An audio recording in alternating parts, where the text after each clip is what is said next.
Share गरिसकेका छौँ, यो कुरा देखिसक्यौँ। हामीले के पढ्यौँ भने के अरे 7 सालभन्दा अगाडि लिच्छवीकालका मुख्य घटना, मल्लकालका घटना, त्यसलाई अगाडि नै राख्यौँ। अनि राणाकालमा भएका घटनाहरूलाई एक ठाउँमा राख्यौँ। त्यसपछि अब 7 सालदेखि 17 सालसम्मका कुरालाई एक ठाउँ राख्छौँ। त्यसपछि 28 त्यो गर्दै आजको दिनसम्मका शिक्षा क्षेत्रमा भएका मुख्य घटनालाई हेर्ने हुन्छ। त्यही भएर यो कुरा एकदम ख्याल गर्नुहोस्, तपाईहरुको कोर्स भनेको नि एकदमै गह्रौँको कोर्स, चान्चुने भारी बोक्न सकिँदैन। त्यही भएर हामीहरूले यसलाई के गर्न सक्नु पर्यो, हलुका बनाउनु पर्यो, त्यहाँबाट बाहिर आउनु पर्छ। त्यो गर्ने तरिका। अब अहिले जुन नतिजाहरू प्रकाशन भएका छन्, त्यहाँ नाम निकाल्ने साथीहरूलाई सोध्नुहोस्, उहाँहरूले यही तरिकामा उहाँहरूलाई जसरी पढ भनेको छ उहाँहरू त्यसरी नै तयारी गर्नु। त्यही भएर एकातिर नाम निकालेको छ, अर्कोतिर पनि त्यही मान्छे छ, अर्कोतिर पनि निकालिरहेको छ। तर त्यो मिनिमम जुन पढाइको स्तर हो त्यो पुग्नुपर्छ। अनि तपाईले जता जता जहाँ दिए पनि नाम निस्किन्छ, त्यसको लागि तपाईले यो तयारी गर्नुपर्छ। त अहिले पढ्दै गरेका खण्ड तपाईले शिक्षकमा जाँच दिए पनि, प्रासमा जाँच दिए पनि, बिनीमा जाँच दिए पनि सबैतिर यिनै प्रश्न, चाहे प्रशिक्षकमा दिनुस्, यिनै त हुन्।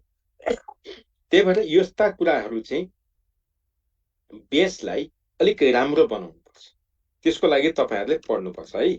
अब यहाँनेरि तपाईलाई सोधो, राणाकालीन उसमा शिक्षा विभागका पहिलो निर्देशक, महान डाइरेक्टर को हुन् भनेर तपाईलाई प्रश्न अब नसोध्ला, किनभने यो धेरै पटक सोधिसक्यो। यो बबरजंग राणा भन्न सबैलाई आउँछ।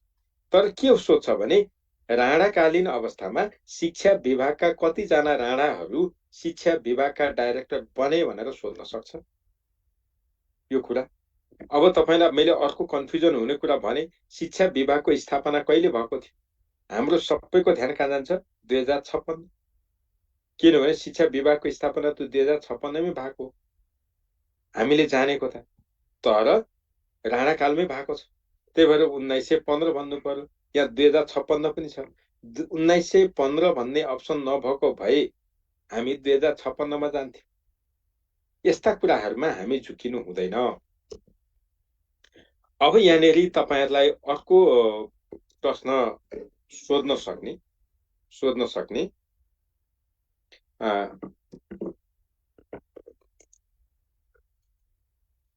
वैदिक काल पनि भन्छ। यसलाई काल भनेको समय नै हो।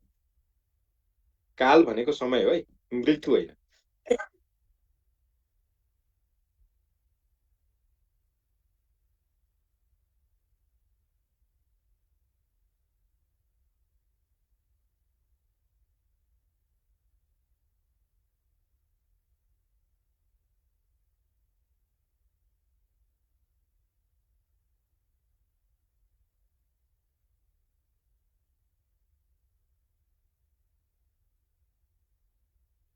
यहाँनेरि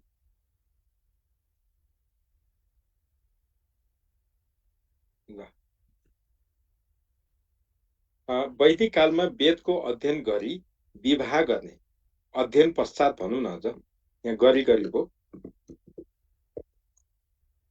वैदिक कालमा वेदको अध्ययन पश्चात विवाह गरी घरजम गर्ने महिलालाई के भनिन्थ्यो?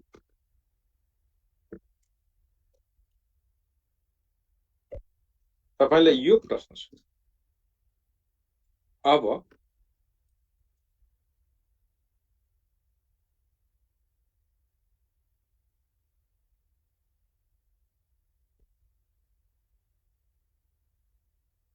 तपाईलाई एउटा यो सोधो,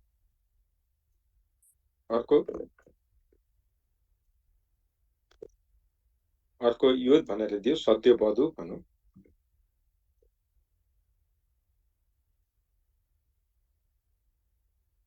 विदुषी भनौँ,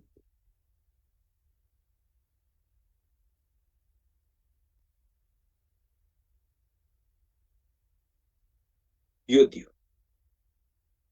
सोधेकै प्रश्न हुन्।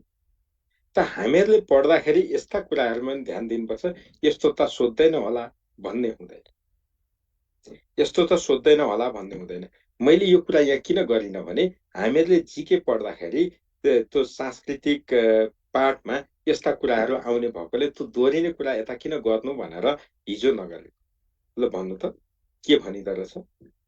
हाम्रो मनिषाजीलाई पक्कै पनि थाहा हुनुपर्छ। सुशीलाजी लु भन्नुहोस् त, सुशीला तिवारीजी सुन्दै हुनुहुन्छ?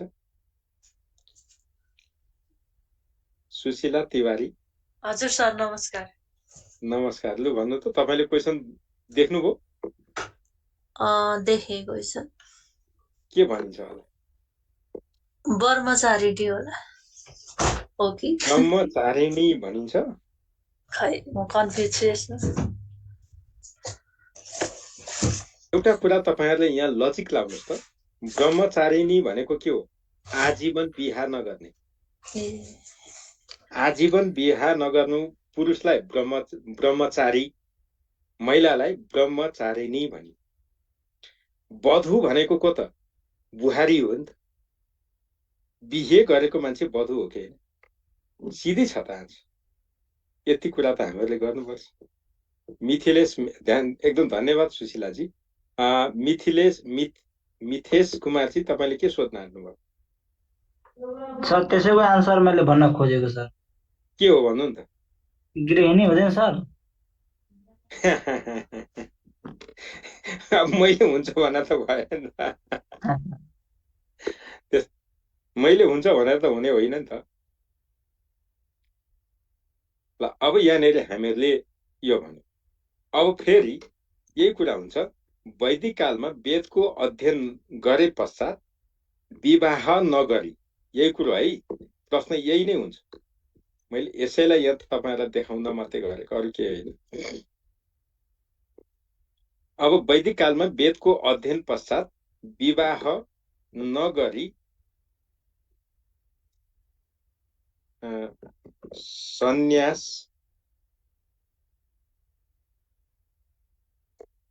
धारण गर्ने महिलालाई के भन्छ? तपाईहरुलाई यस्तै प्रश्नहरू सोधिन्छ है। त हामीले यहाँ के बुझ्नु पर्यो नि, वैदिक कालमा वेदको अध्ययन महिलाले पनि गर्छन्, वेदको अध्ययन पुरुषले मात्रै होइन।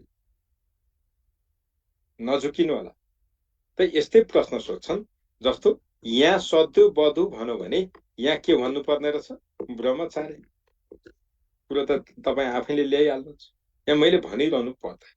त यस्ता खालका प्रश्नहरू सोध्दा तपाईहरुले बिगार्नु भएन। अब नेपालमा अनौपचारिक शिक्षाको सुरुवात कहिलेबाट भयो?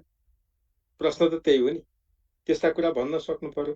जयतु संस्कृतम नारा केसँग सम्बन्धित छ? प्रश्न त यहीँबाटै छ। तर कन्सेप्ट तपाईले बुझ्नु भयो भने तपाईलाई गाह्रो हुँदैन। ल अब हामी यता गफ नगरिकिन मीनाजी के सोध्न आउनुभयो तपाईले? मीना घरतीजी। हजुर सर नमस्कार। नमस्कार मीनाजी, के सोध्न आउनुभयो? ए सर केही होइन, त्यही हजुरको क्वेसन अघि त्यहाँ अलिकति साथीहरूले के हो अलिक कन्फ्युज जस्तो हुनुभएको थियो, त्यही भएर मैले त्यो होइन भन्न। ए सर आराम हुनुहुन्छ? सन्चै छु। ल मैले यति भन्छु, तपाईहरु गण्डकी प्रदेशलाई फोकस गरेर पढ्दै हुनुहुन्छ, त्यही भएर गण्डकी प्रदेशको पाठ्यक्रम सबभन्दा गरुङ्गो छ। हामी सबै ए देखि जेड पढ्दैनौं। हामीले जम्मा 3टा क्याटेगोरी गर्छौं, ए बी सी। हामी ए र बी लेभलका प्रश्नहरू नछुटाइकन पढ्छौं र सम्भावित प्रश्न गर्छौं। त्यही भएर अहिले तपाईले यहाँ इतिहासको पाठबाट जे पढ्दै हुनुहुन्छ, मलाई लाग्छ 99% क्वेशन्स यो भन्दा बाहिर हुँदैन है। मैले 99 भनेको छु नि, 100% होइन। पछि मलाई गाली गर्नु होला। पद्मा उपाध्यायजी के भन्न आँट्नुभयो? सर नमस्कार। नमस्कार सर, यो मैले गण्डकी प्रासको बारेमा बुझ्न खोजे यसमा यो स्थानीय तहको लागि र अनि प्रदेश तहको लागि भनेर अलग अलग विज्ञापन छ नि सर। अनि यसमा कस्तो इक्जाम एक सँगसँगै हुने हो सर? यो हामीले एक्जाम एउटै हो नि त। कुनै एउटामा मात्र फर्म भर्न पाइने हो सर यसमा? दुईटैमा पाइन्छ। हजुर। अनि इक्जाम चाहिँ एकैमा हुने हो सर? हजुर। हुन्छ सर। ल अब हामी यतापट्टि अलमल नगरौँ। अब यहाँनिर 2007 सालदेखि 2017 सालसम्मको घटनाक्रमलाई विकासकाल भन्ने गरिन्छ। विकासकाल यहाँनिर वैदिक काल, राणा काल, लिच्छवी काल, मल्लकाल, यो कालेकाल, काल भनेको समय अरु होइन। अब यहाँनिर शिक्षा मन्त्रालयको स्थापना 2007 सालमा भयो। तपाईले के पढ्नुभयो भने शिक्षा विभागको स्थापना 1915 सालमा भयो, शिक्षा मन्त्रालयको स्थापना 2007 सालमा भयो। अब तपाईलाई प्रश्न सोधो। प्रश्न कस्तो सोधो भने शिक्षा सम्बन्धी पहिलो संरचना तलका मध्ये कुन हो? शिक्षा सम्बन्धी पहिलो संरचना तलका मध्ये कुन हो? कमा शिक्षा मन्त्रालय, खमा शिक्षा विभाग, गमा दरबार हाई स्कुल, घमा माथिका कुनै पनि होइन। अथवा अर्को कुनै अप्सन दिन्छ। तपाई के भन्नुहुन्छ? दरबार हाई स्कुल भन्नुभयो भने तपाई ठिक। अब दरबार हाई स्कुल अप्सनमा छैन। यहाँ सामान्यतया यस्तो खालको प्रश्नमा दरबार हाई स्कुलको नाम हुँदैन। त्यहाँ के राख्छ? शिक्षा मन्त्रालय, शिक्षा विभाग, ध्यान दिनुस् है, शिक्षा मन्त्रालय, शिक्षा विभाग, अनि के अरे निरीक्षणालय अथवा विद्यालय निरीक्षणको निर्देशनालय, यसरी तपाईलाई अप्सन दिन्छ। अब तपाईले कुनमा चिन्ह लाउनु? अभियसली शिक्षा विभागमा चिन्ह लाउनु, किनभने त्यो 1915 मा। हाम्रो धारणा 2056 जान्छ, पहिला मन्त्रालय हो भन्नेमा जान्छ। 1998 मा चाहिँ निरीक्षणालय आयो नि त। त्यही भएर यस्ता पाठ पढिसकेपछि त्यसबाट हामीहरूले एउटा एकदमै ठोस धारणा बनाउनु पर्छ। यस्ता कुराहरू पहिलो कुन, दोस्रो कुन, तेस्रो कुन, हामी त यहाँ छरेर पढ्यौं काल अनुसार, समय अनुसार। त्यही भएर हामीहरूले त्यसलाई एक ठाउँमा ल्याएर केन्द्रीकृत गर्ने क्षमता तपाईले बनाउनु भयो भने तपाईलाई पास हुनबाट कसैले रोक्न सक्दैन। पढ्ने सबैभन्दा राम्रो तरिका त्यो। पढ्दा यसै गरी छरिएरै पढ्ने हो, तर पढिसकेपछि त्यसलाई संगठित गर्न सक्नुभयो भने, संगठित गर्ने क्षमता विकास गर्नुभयो भने तपाईको पढाइको लेभल पुग्छ अरे। तपाईमा कन्फ्युजन हुँदैन। यो कुरा ख्याल गर्नुस् है। त्यही भएर अहिले पढ्दा छरेर पढिन्छ। जब त्यो विषय वस्तुहरू आउँछ सन्दर्भ अनुसार कहाँ त्यसलाई संगठित गर्न सकिन्छ गर्ने, नसकिनेलाई छोड्ने। जहाँ संगठित गर्ने हुन्छ त्यही झुकिने पनि हुन्छ। त्यही भएर एक ठाउँमा ल्याएर हेर्नु भने झुकिँदैन, छरेरै पढ्नु भयो भने झुकिन्छ। किनभने एउटै प्रकृतिका कुरा 3-4 ठाउँ हुन्छ। त्यही भएर मैले यो कुरामा तपाईलाई भने। अब तपाईलाई यहाँनेरि पहिलो शिक्षा मन्त्री को भन्नुहुन्छ? त्यसो भने पहिलो शिक्षा सचिव को त?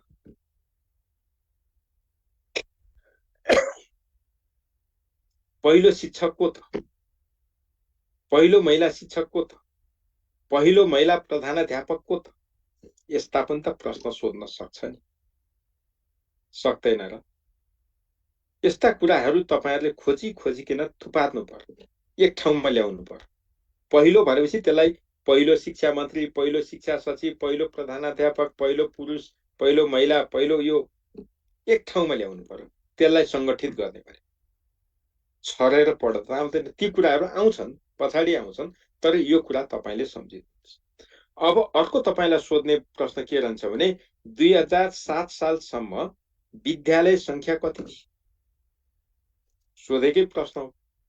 प्राविको संख्या 321, मावि 11 वटा।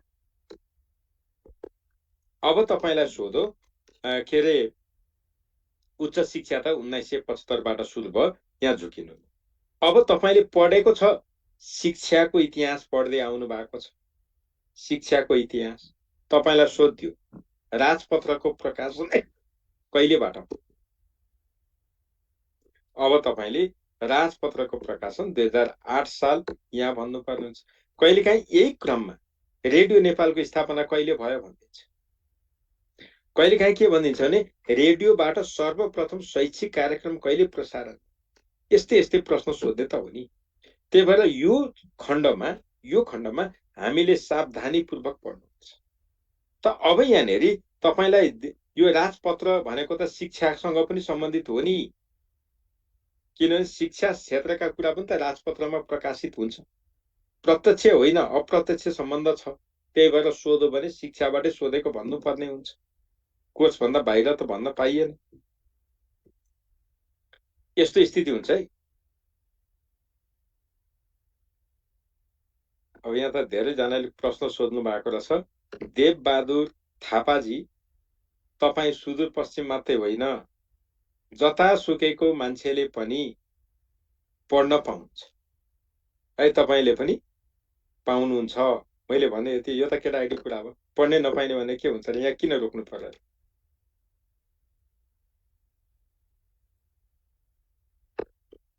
रञ्जनाजी तपाईँ बागमतीको लागि पढ्न खोज्नुभयो ठिक छ पढ्नुस् 90% कोर्स मिलिहाल्छ 10% बागमतीका ऐन नियम कानुनलाई छुट्टै तपाईलाई नोट उपलब्ध गराउँला त्यसमा केही डराउनु पर्दैन र तपाईले पढेर जुन कुरा बुझ्नुहुन्न अथवा त्यहाँका नयाँ कुराहरू त हामी तपाईलाई एक्स्ट्रा 2-3 क्लासमा हामी कभर गरिहाल्छौँ तपाईले डराउनु पर्दैन है रञ्जनाजी अरु त क्वेसन आन्सर मात्रै रहेछ नेपाल गजेट भनेकै राजपत्र हो यार त्यसलाई नेपालीमा राजपत्र गजेट भनेको राजपत्र त त्यो राजपत्रमा अब यी तपाईलाई म कसरी लिंक हुन्छ बताइदिने भए राजपत्रमा विद्यालय निरीक्षक शिक्षा अधिकृत यिनीहरूको नियुक्ति सरुवा बढुवा सबै नाम लेखिन्छ त्यही भएर उनीहरू के भए राजपत्राङ्कित भए प्रासको नाम त्यहाँ लेखिदैन त्यही भएर राजपत्र अनङ्कित भए राजपत्रमा नाम लेखिने जति राजपत्राङ्कित राजपत्रमा नाम नलेखिने जति राजपत्र अनङ्कित त शिक्षा सेवाको पनि त त्यहाँ हुँदो रहेछ नि त त्यही भएर शिक्षाको पनि राजपत्रसँग सम्बन्धित छ त्यो सोध्छ शैक्षिक कार्यक्रम प्रसारण गर्ने रेडियो पनि सोध्न सक्छ शैक्षिक कार्यक्रम प्रसारण गर्ने टेलिभिजन पनि सोध्छ तर त्यो हामी छरिएर पढ्छौं अब त्यसलाई एक ठाउँमा ल्याएर तपाईले पढ्नु पर्यो कुरा त त्यति मात्रै हो अब शैक्षिक प्रशासन तथा निरीक्षणलाई 7 केन्द्रमा विभाजन कहिले गरिएको थियो यो निकै महत्त्वपूर्ण प्रश्न हो अब माथि तपाईले अघि पढ्दै गरेको ठाउँबाट भन्दा यहाँबाट प्रश्न सोध्छ नेपालको पहिलो शिक्षा मन्त्री को शिक्षा मन्त्रालयको स्थापना कहिले भयो जस्ता प्रश्न सोध्नु भन्दा यो प्रश्न ए लेभलको हो यी प्रश्न भनेका बी लेभलका ल त यहाँनिर के भनेछ भने 2010 साल माघ 16 मा 7 क्षेत्रमा डिभिजनल स्कुल इन्स्पेक्टर स्थापना भए कहाँ त धनकुटा जनकपुर काठमाडौँ पोखरा तौलियावा नेपालगञ्ज र डोटी त अब हामीले यो ठाउँ पनि थाहा पाउनुपर्छ कुन ठाउँमा गरे चाहिँ होइन भन्छ कुन ठाउँमा हो भनेर सोध्दैन क्या यहाँ तपाईले यहाँ के सोध्छ भने के रे यो निरीक्षण केन्द्र शैक्षिक प्रशासन तथा निरीक्षण केन्द्र अथवा निरीक्षण केन्द्र तलका कुन ठाउँमा स्थापना गरिएको थिएन धनकुटा जनकपुर काठमाडौँ भनेर दियो अब विकल्प के दिन्छ वीरगञ्ज त होइन हामी सबैको धारणा वीरगञ्ज भनेको त अहिलेको प्रदेशको राजधानी पनि हो आर्थिक राजधानी पनि हो वीरगञ्जमा त हो नि यो जनकपुर होइन लाहान आदि इत्यादि हाम्रो ध्यान अन्त जान्छ त्यही भएर यो कुरा याद गर्नु अब त्यसपछि नेपालमा शैक्षिक विकेन्द्रीकरणको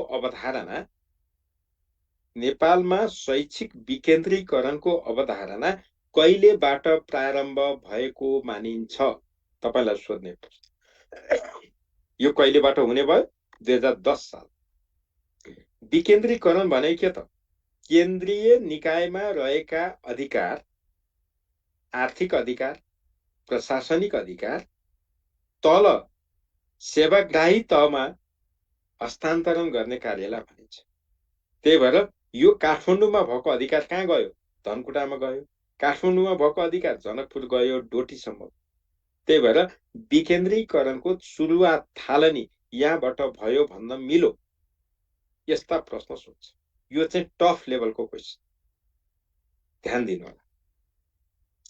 ल अब त्यसपछि राष्ट्रिय शिक्षा प्रणालीको आधार तयार गर्ने प्रतिवेदन त यो पहिलो प्रतिवेदन जसलाई नेपालमा शिक्षा भनेर भनिन्छ, यो प्रतिवेदन। अब तपाईलाई धेरै पटक सोध्ने अर्को महत्त्वपूर्ण प्रश्न, नेपाल युनेस्को सदस्य कहिले भयो? नेपाल युनेस्को सदस्य कहिले भयो? 1953 मे 1। अब तपाईले यसलाई नेपाली डेट अहिलेसम्म सोधेको छैन, त्यही भएर मैले चाहिँ यहाँ राखिन। तर तपाईले पढ्दा अब के गर्नु पर्यो भने 1953 मे 1 लाई गुगल ट्रान्सफर्म गरेर गुगल अङ्कललाई सोधेर नेपाली डेट ल्याउन सक्नुहुन्छ, अथवा नेपाली क्यालेन्डरमा गएर यसलाई कन्भर्ट गर्न सक्नुहुन्छ। तर नेपाली डेट अहिलेसम्म सोधेको छैन। अङ्ग्रेजी डेट चाहिँ मलाई लाग्छ 43 सालदेखि अहिलेसम्म आउँदा यो प्रश्न मोर देन 15 टाइम्स, 15 पटक भन्दा बढी सोधिएको प्रश्न। त्यही भएर यो जहिले पनि महत्त्व राख्ने प्रश्न हो। यस्ता प्रश्न तपाईहरुले फोकस गर्नुपर्छ। अब त्यसपछि राष्ट्रिय शिक्षक शिक्षण केन्द्रको स्थापना कहिले भयो? 2011 साल भदौ 24। कहाँ भयो? ताहाचल कहाँ भयो? अहिलेको महेन्द्र रत्न क्याम्पस। यति त हामी बुझिहाल्छौँ। त्यस्तै योजनाबद्ध प्रौढ शिक्षाको सुरुवात कहिले भयो? 2013। अब म तपाईलाई मैले अघि भनेको कुरा के हो भने संगठित तरिकाले पढ्नुहोस् भने। त्यो संगठित तरिका भनेको के त? तपाईले के पढ्नुभयो? प्रौढ शिक्षाको सुरुवात कहिलेबाट भयो? तपाईले अगाडि पढ्नुभयो 4 साल। अब योजनाबद्ध प्रौढ शिक्षाको सुरुवात यहाँ आयो 13 साल। कार्यमूलक साक्षरता कहिले भयो? कार्यमूलक साक्षरता। त्यसपछि साक्षरता अभियान कहिले भयो? जिल्ला साक्षरता अभियान कहिले भयो? राष्ट्रिय साक्षरता अभियान कहिले चल्यो? ती सबै कुरालाई एक ठाउँमा ल्याउनु पर्यो के, एक ठाउँमा तपाईले टिपोट गर्नु पर्यो। त्यो चाहिँ तपाईको संगठित तरिका हो। त्यसले के गर्छ? तपाईलाई दुविधा उत्पन्न हुन दिदैन, तपाईको धारणालाई प्रष्ट बनाउँछ। त्यो कुरा मैले भने। ल अब यति कुरा गरिसकेपछि कलेज अफ एडुकेसनको स्थापना कहिले भयो? धेरै जसो यो चाहिँ यो डेटमा सोध्छ, अंग्रेजीमा। त अब यहाँ तपाईलाई सजिलो के छ भने 8 सेप्टेम्बर भन्छ। सम्झिने तरिका त हो नि, आफ्नो आफ्नो तरिका हुन्छ। यहाँ मैले भनेकै हुनुपर्छ भन्ने छैन। जब 8 सेप्टेम्बर भनेको के हो त? केसँग सम्बन्धित छ? शिक्षा। अन्तर्राष्ट्रिय साक्षरता दिवस त्यही दिन रहेछ भनेर बुझ्नु पर्यो। अब तपाईलाई कहिलेकाहीँ के सोध्छ भने कलेज अफ एडुकेसन कुन देशको सहयोगमा स्थापना भयो? अब हामीले के भन्छौँ? यो अमेरिकी सहयोग। यति कुरा बिर्सिदैन। अब तपाईलाई यहीँनेरि अर्को प्रश्न के सोध्छ भने 2007 साल भन्दा पछाडि अथवा 2028 साल भन्दा अगाडिसम्म नेपालको शैक्षिक क्षेत्रमा सबभन्दा बढी विदेशी सहयोग गर्ने राष्ट्र कुन हो? अमेरिका। अहिले चाहिँ विश्व बैंक हो। नेपालको शिक्षा क्षेत्रमा सबभन्दा बढी ऋण अनुदान दिने निकाय कुन हो भनेर सोध्यो भने, संस्था कुन हो अथवा तलका मध्ये कुन हो भन्यो भने विश्व बैंक हो। तर 28 साल भन्दा अगाडिसम्म चाहिँ अमेरिकी सहयोग, आर्थिक प्राविधिक दुवैमा। त पढ्दा यसरी पढिन्छ अनि प्रश्न त्यस्ता सोध्छ। यो कुरा हामीहरूले ख्याल गर्नु पर्यो। अब नेपालमा सर्वप्रथम घुम्ती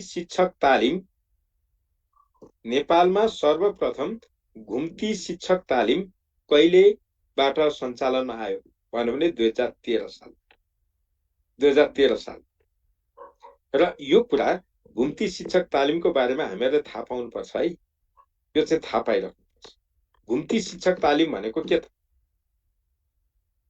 सामान्यतया तालिममा प्रशिक्षार्थीहरू भनेको विद्यार्थी सहभागीहरू तालिम केन्द्रमा आउँछन् र प्रशिक्षक भएको ठाउँमा आउँछन्। प्रशिक्षकले त्यही बसेर सिकाउँछ। तर प्रशिक्षार्थी आउनुको सट्टा प्रशिक्षार्थी जहाँ छन् त्यही प्रशिक्षक गएर सिकाउनेलाई एउटै प्रशिक्षक विभिन्न ठाउँमा गएर तालिम सञ्चालन गर्ने कार्यलाई घुम्ती तालिम भन्यो। त यो धारणा कहिले आएको रहेछ? 13 साल। अब 13 साल भन्ने बित्तिकै हामीले के बुझ्नु पर्यो भने नेपालमा योजनाबद्ध विकासको थालनी 13 सालबाट भयो। प्रथम पञ्चवर्षीय योजना यसैमा आयो। त्यही भएर यहाँबाट हामीहरूले हेर्नुपर्छ, यहाँबाट है। त्यही भएर यो कुराहरू थोरै ख्याल गरौँ। अब अर्को सोधेको प्रश्न के हो भने शैक्षिक प्रशासनको दृष्टिले 2015 सालमा शैक्षिक प्रशासनका दृष्टिले नेपाललाई कति जिल्लामा विभाजन गरिएको थियो? धेरै पटक सोधेको प्रश्न। मलाई लाग्छ 4-5 पटकै सोधिसक्यो। त्यही भएर यो कुरा याद गर्नु।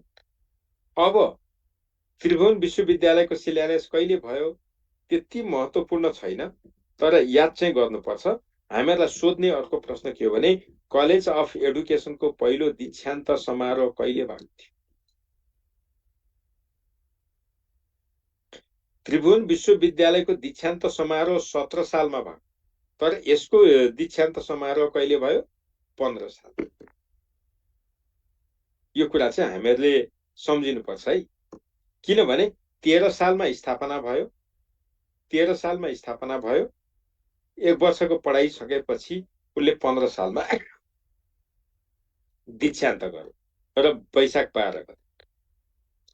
अब त्यसपछि यहाँ अर्को प्रश्न तपाईलाई सोध्ने के छ भने 14 सालमा नेपालभरका विद्यालयमा नेपाली भाषामा पढाउनु पर्ने व्यवस्था भयो। अब तपाईलाई सोध्ने प्रश्न के हुन्छ भने नेपालमा अथवा नेपालका विद्यालयमा कहिलेबाट शिक्षणको माध्यम नेपाली बनाइयो? शिक्षणको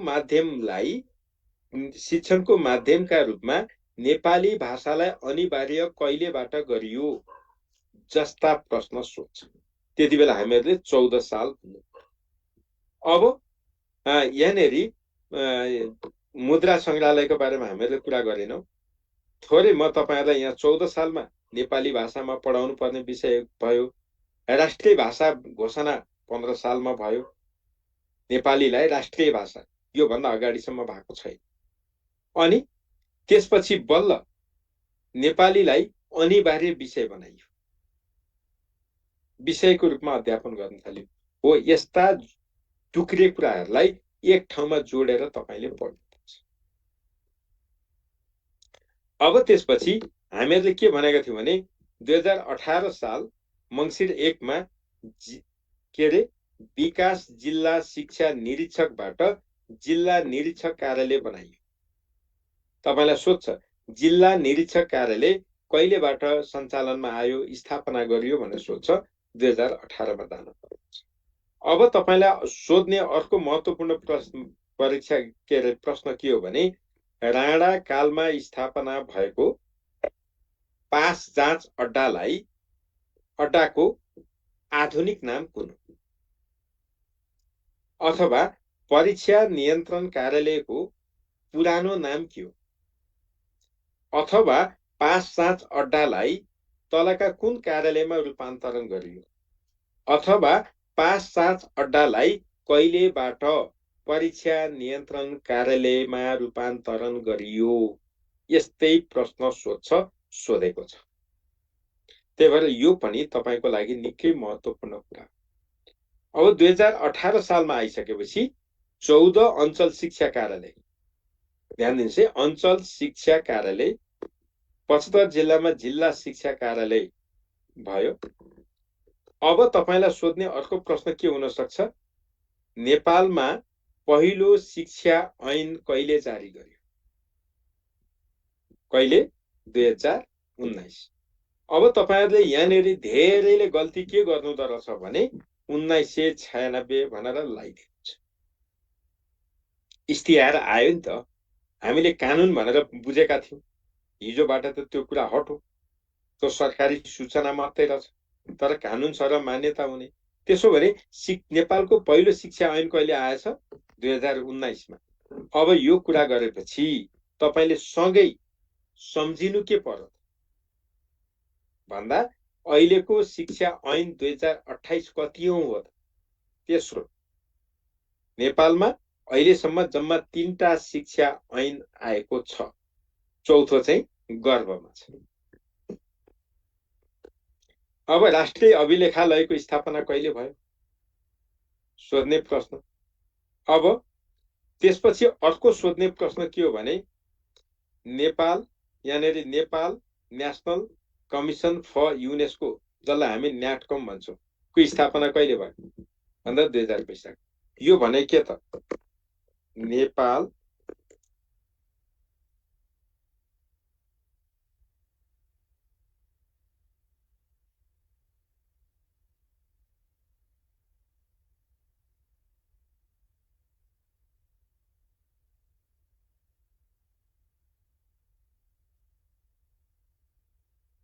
युनेस्को को सचिवालयको स्थापना कहिले भयो? युनेस्को को सदस्य चाहिँ 1953 मा नेपाल भयो। यो युनेस्को को सचिवालयले त्यसलाई पनि नियन्त्रण गर्छ। यद्यपि त्यो काठमाडौँ अफिस भनेर अहिले बसेको छ, युनेस्को काठमाडौँ अफिस। त्यो भनेको पेरिसमा युनेस्को को प्रधान कार्यालय पेरिसमा छ। त्यो पेरिसको शाखाको रूपमा काठमाडौँ अफिस हो। तर यो सचिवालय भनेको चाहिँ नेपाल सरकारको अधीनको संस्था हो। त्यो र यो फरक हुन् नि, एउटै होइन। त्यही भएर सचिवालय, युनेस्को सचिवालय भनौं भने 2020 साल, 2020 साल, युनेस्को भनौं भने 1953। त्यसको बारेमा झुकिनु पर्ने भएन। अब तपाईलाई नेपालमा सोध्ने प्रश्न है, नेपालमा अनिवार्य निशुल्क प्राथमिक शिक्षा कार्यक्रम कहिलेबाट थालेको? नेपालमा अनिवार्य निशुल्क शिक्षा कहिलेबाट थालनी भयो भनौं भने तपाईले 2031, 32, 33 कतातिर चिनो लाउनुहुन्छ त्यता लाउनुहुन्छ। तर यो कहिलेदेखि भएको छ?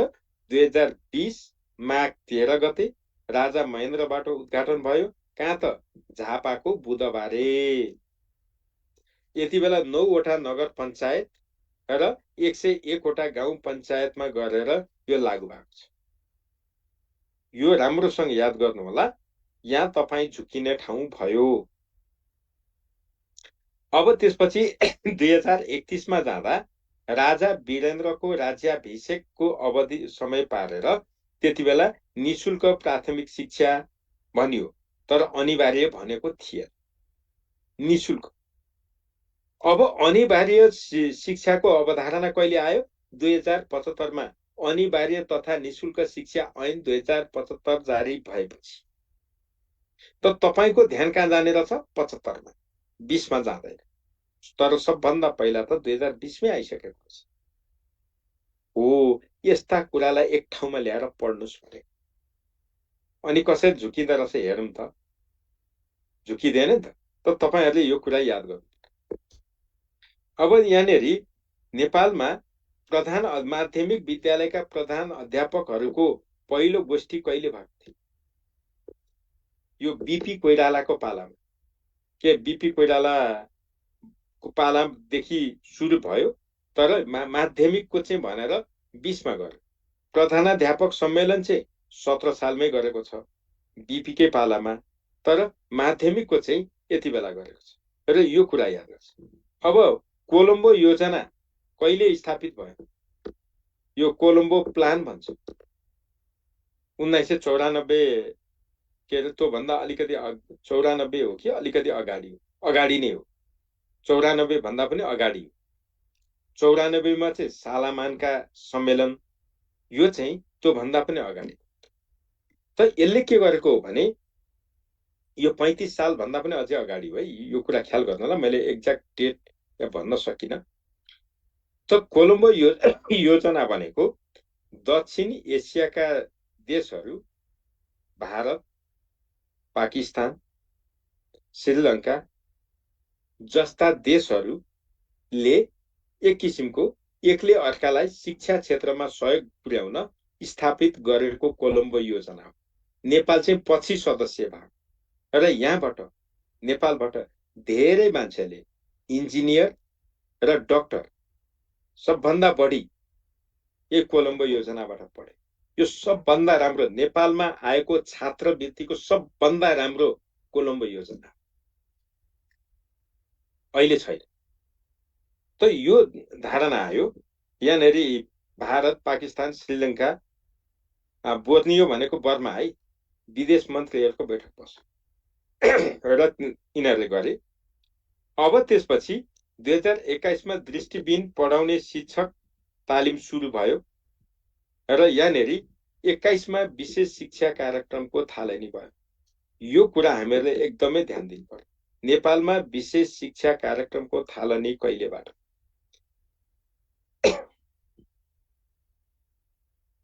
अब अंग्रेजी भाषा तालिम केन्द्रको स्थापना कहिले गर्यो? यो हेरौँ। 2023 मा शिक्षा नियमावली प्रकाशन गरियो र यसै नियमावलीमा जिल्ला शिक्षा निरीक्षक सम्बन्धी व्यवस्था पनि उल्लेख गरेको थियो। यसलाई सरल पढ्ने मात्रै हो, यो कुरा ख्याल गर्नुस्। अब तपाईलाई सोध्ने अर्को प्रश्न के हो भने शिक्षक अध्यापन अनुमति पत्रको व्यवस्था कहिले गरियो? हामीहरूले 7औं शिक्षा ऐन 2028 7औं संशोधन पश्चात भन्छौँ 58 त्यो गलत। कहिले भएको रहेछ? 2023 मै अध्यापन अनुमति पत्रको व्यवस्था भएको छ। यो बिर्सिनु हुँदैन। र कुन अञ्चलबाट? बागमती र नारायणी अञ्चलमा गरी जम्मा 20 वटा जिल्लामा यो भएको छ। यो कुरा हामीहरूले बिर्सिनु भएन है। यहाँ 3टा अञ्चल छ, एउटा बागमती, अर्को गण्डकी र नारायण। यो 3टै अञ्चल पनि हामीहरूले बिर्सिनु हुँदैन। यदि बिर्सियो भने त फेरि बिर्सेको बिर्सै हुन्छ। अब नमुना विद्यालयको अवधारणा कहिले कार्यान्वयन गरियो? नमुना विद्यालय त अहिले पछिल्लो छ नि। त यहाँनेरि 2024 मा नमुना प्रावि सञ्चालन गरेको छ। त्यही भएर नमुना विद्यालयको धारणा त्यहाँ आयो। अब 24 मा आएर राष्ट्रिय व्यावसायिक प्रशिक्षण केन्द्र स्थापना। अहिलेको सीटीभीटी को सुरुवात यो बिन्दुबाट, अहिलेको सीटीईभीटी को परिकल्पना यही बिन्दुबाट। यो कुरा हामीहरूले सम्झिनु पर्यो। त्यसपछि के अरे 2025 मा आइसकेपछि कलेज अफ एडुकेसनमा साइन्स एडुकेसन प्रोग्राम कहिलेबाट सुरु भयो? विज्ञान शिक्षा कार्यक्रम कहिलेबाट सुरु भयो? यो 2025 मा छ। त्यही भएर साइन्स एडुकेसन प्रोग्रामै भन्ने गरेको छ। कहिलेकाहीँ नेपालीकरण गर्छ, नत्र यस्तै सोधिन्छ। सोधेका प्रश्न हुने यो कुरा याद गर्नु। यति भनिसकेपछि 2028 साल अगाडिका घटनाक्रमहरूलाई हामीहरूले पढ्यौँ। 7 सालदेखि 18 सालसम्मलाई विकासकाल भन्छ। यसको खासै छैन, संक्रमणकालीन भन्छ। यो मान्छे पछि परिभाषित गरेको छ। यो कालसँग नपर्नु होला। तपाईले सिधा यहाँ भन्दै गरेका कुरा कहिले भयो तिथि मिति सहित सम्झिने मात्रै।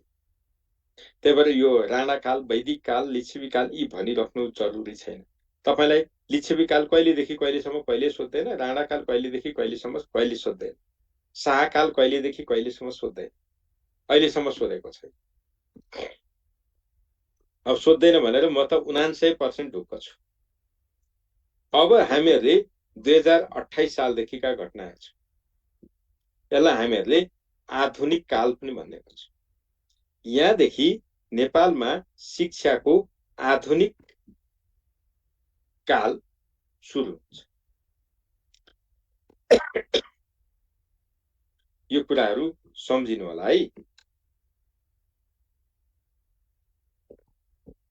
भगवती शर्माजी पैसा कति लाग्छ मलाई थाहा छैन, मलाई पढाउन आउँछ, पैसाको बारेमा थाहा हुँदैन, के सुविधा पाइन्छ मलाई थाहा हुँदैन।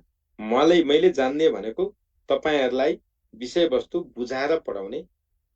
यदि मैले पढाएको विषयवस्तु बुझिएन भन्नुभयो भने म जस्तै अन्य प्रशिक्षक पनि सेडेपमा हुनुहुन्छ, तपाईले अर्को प्रशिक्षकहरुसँग पनि पढ्न पाउनुहुन्छ।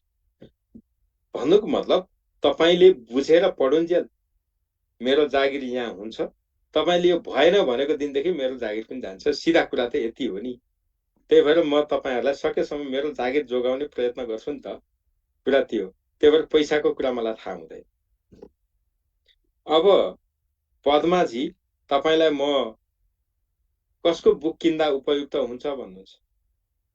म त कस्तो मान्छे हुँ भने विद्यार्थीले सकेसम्म खर्च गर्नु नपरोस्, गर्नै पर्यो भने न्यूनतम लागतमा पढ्नु परोस्, अझ विद्यार्थीले पढिसकेपछि पास हुनु परोस्, पासै होस् भन्ने सोच राख्ने मान्छे हो।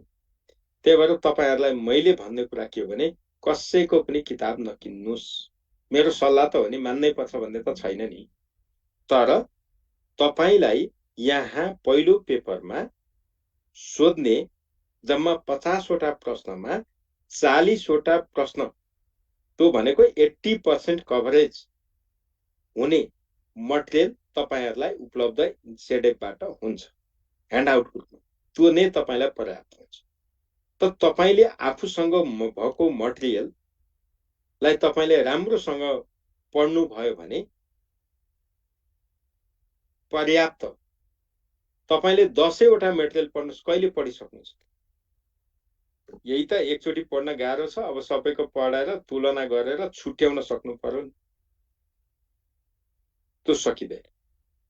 त्यो काम नगर्नु। मैले तपाईलाई अरु कुरा के भन्दिन। तपाईहरुले यहाँबाट ह्यान्डआउट पाउनुहुन्छ, यहाँ जे देखाएको छ त्यही पाउनुहुन्छ तपाईहरुले। र त्यो मटेरियल राम्रोसँग अध्ययन गर्नुभयो भने तपाई फेल हुँदैन। मैले भन्ने यति नै हो नि।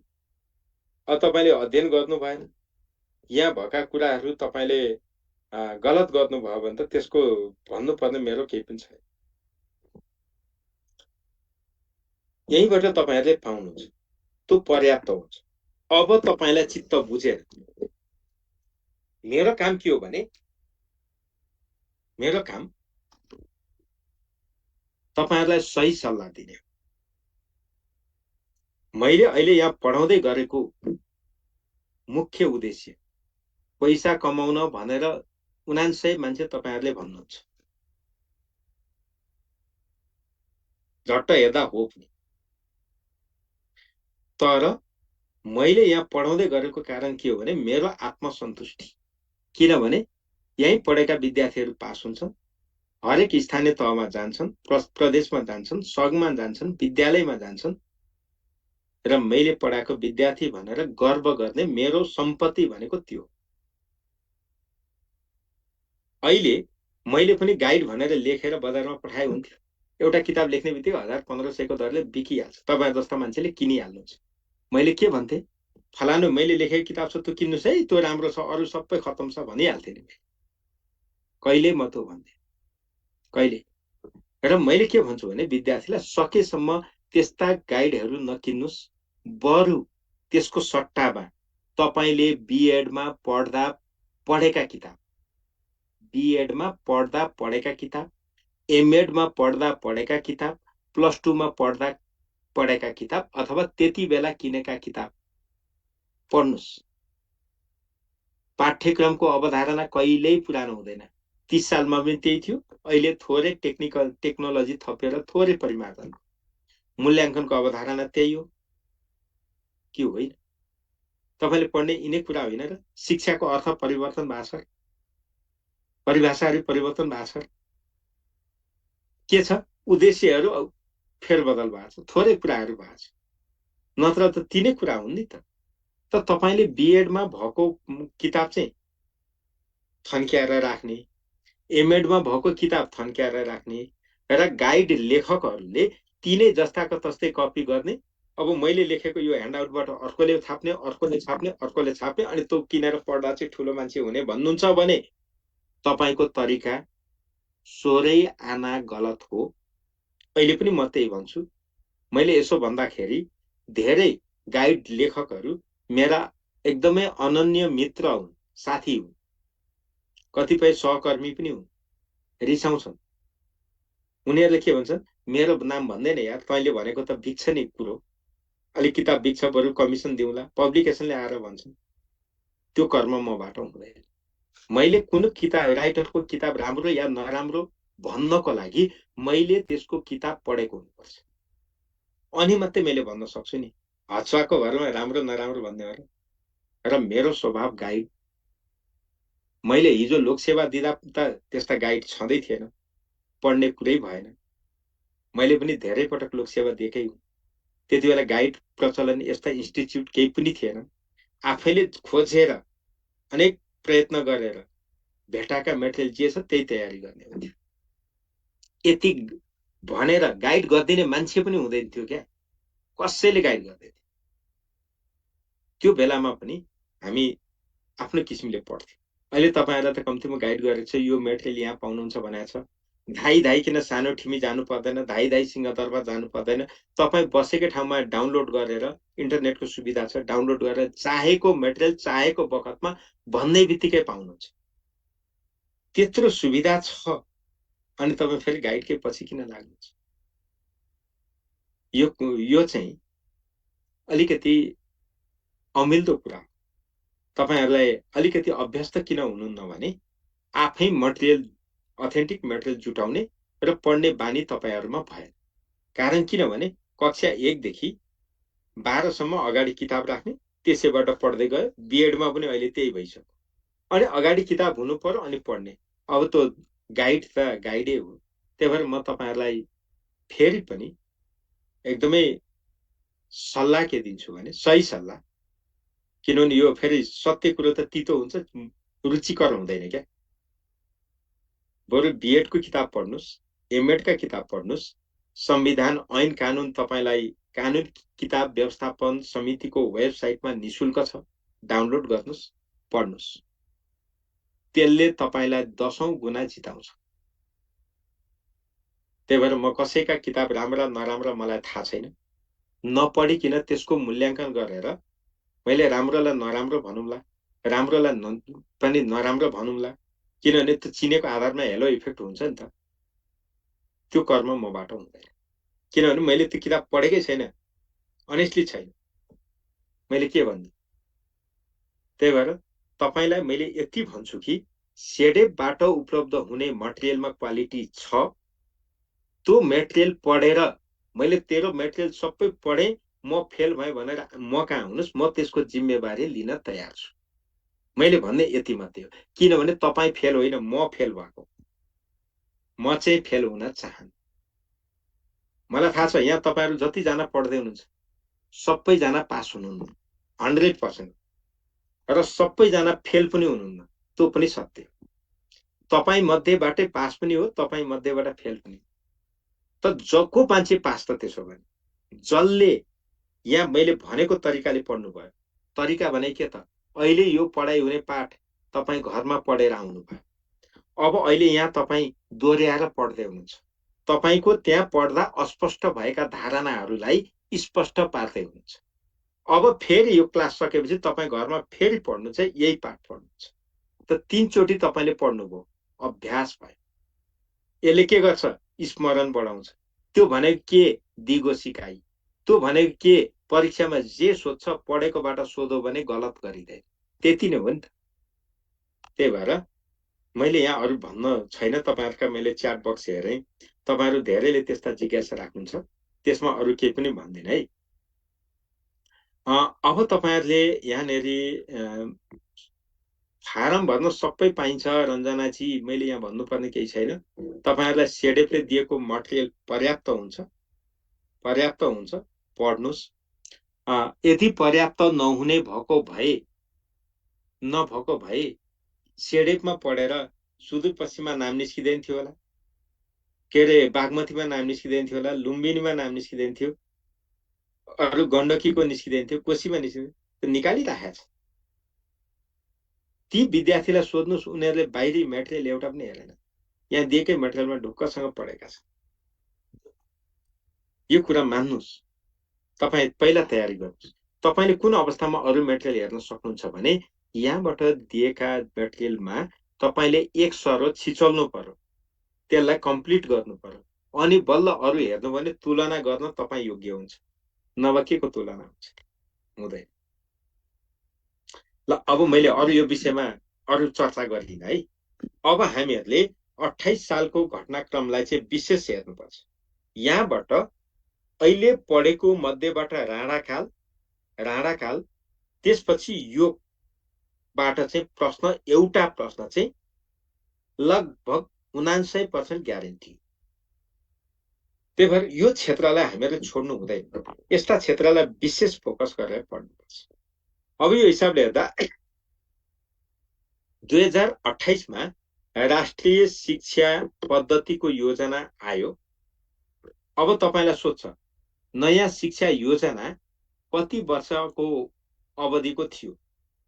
तपाईले पढ्नुभयो राष्ट्रिय शिक्षा पद्धतिको योजना, प्रश्न के सोधो? नयाँ शिक्षा योजना कति वर्ष अवधिको थियो? त राष्ट्रिय शिक्षा पद्धतिको योजनालाई नै नयाँ शिक्षा योजना पनि भनिन्छ। अब यो 5 वर्ष अवधिको, कहिलेदेखि? 28 देखि 32।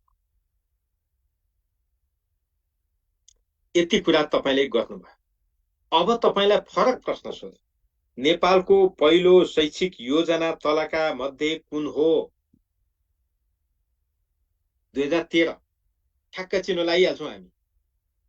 तर 2013 को योजना के हो? आवधिक पञ्चवर्षीय त हो, तर राष्ट्रिय योजना। त्यसमा शिक्षा पनि छ, स्वास्थ्य पनि छ, निर्माण पनि छ, अरू पनि छ। तर शिक्षा क्षेत्रको भनेपछि त पहिलो योजना 2028 को, यही राष्ट्रिय शिक्षा पद्धतिको योजना। यति कुरा बुझे त लु सोध्न त प्रश्न भन्न पाइन्छ नि त, हैन? यो कुरा तपाईले सम्झिनु पर्यो, नम्बर 1। दोस्रो, राष्ट्रिय शिक्षा पद्धतिको घोषणा कहिले गरियो? वैशाख 1 गते, वैशाख 2 गते, वैशाख 3 गते, वैशाख 4 गते। अब हामी धेरैले वैशाख 1 गते, किनभने थाहा हुनेले त वैशाख 3 गते नै लाउनुहुन्छ, जसलाई थाहा छैन त्यसले वैशाख 1 गते ठोक्छ। तर आफै ठोकिने हो नि त फेरि। त्यही भएर यहाँ बुझ्नु पर्यो, वैशाख 3 गतेमा जानु। अब त्यसपछि अर्को प्रश्न तपाईलाई सोध्छ, राष्ट्रिय शिक्षा पद्धतिको योजना सर्वप्रथम कुन जिल्लामा लागू गरिएको थियो? चितवन र कास्की? यहाँ त झुकिनुहुन्न। सबभन्दा पहिला कुन जिल्लामा परीक्षण गरिएको थियो? चितवन र कास्की? कति पटकमा कार्यान्वयन गरियो? 5 पटक। कति चरणमा कार्यान्वयन गरियो? 3 पटक 5, वर्ष 5, तर चरण चाहिँ 3। पहिलो चरणलाई के भनियो? प्रयोगात्मक चरण। प्रयोगात्मक भनेको परीक्षण, पाइलटिङ, शब्दमा नचुकिनु होला। दोस्रो मध्यावधि, तेस्रो स्थायी। यति कन्सेप्ट तपाईले बिर्सिनु भयो। अब तपाईलाई सोधो, राष्ट्रिय शिक्षा पद्धतिको योजना कति जिल्लामा परीक्षण गरिएको थियो? पद्मा उपाध्यायजी, पद्मा उपाध्याय, तपाईं अनम्युट गर्नुस् त। तपाईको नाम यहाँ 1 नम्बरमा देखियो, त्यही भएर तपाईलाई नै सोधेको। पद्माजी। हजुर सर। मैले भनेको सुन्नुभयो? नाइ सर, सुनिएन।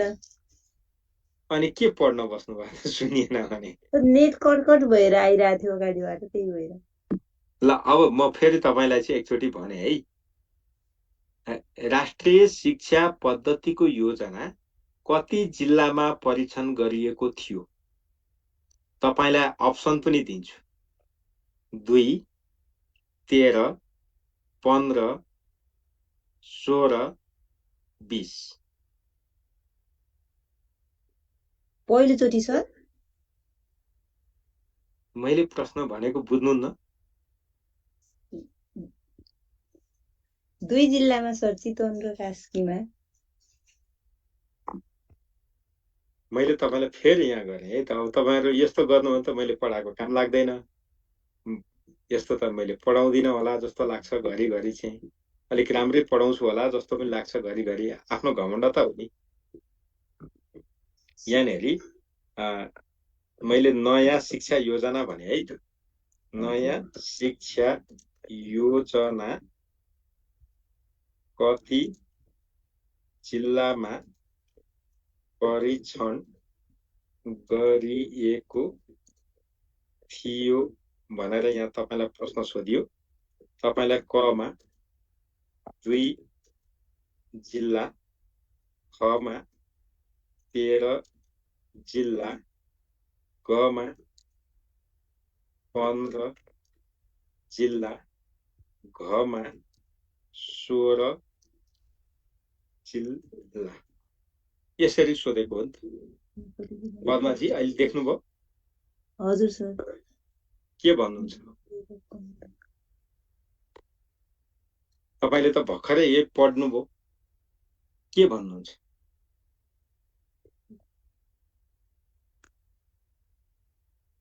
यो पनि राम्रो सुनिएन कि?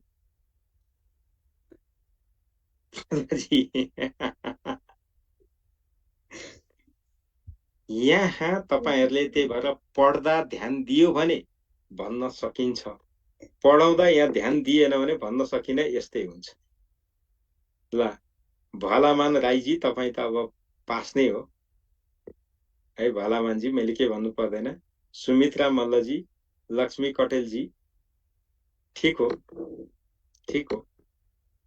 त यहाँनेरि तपाईले हेर्नु न, प्रयोगात्मक चरण भनेको परीक्षण हो कि होइन?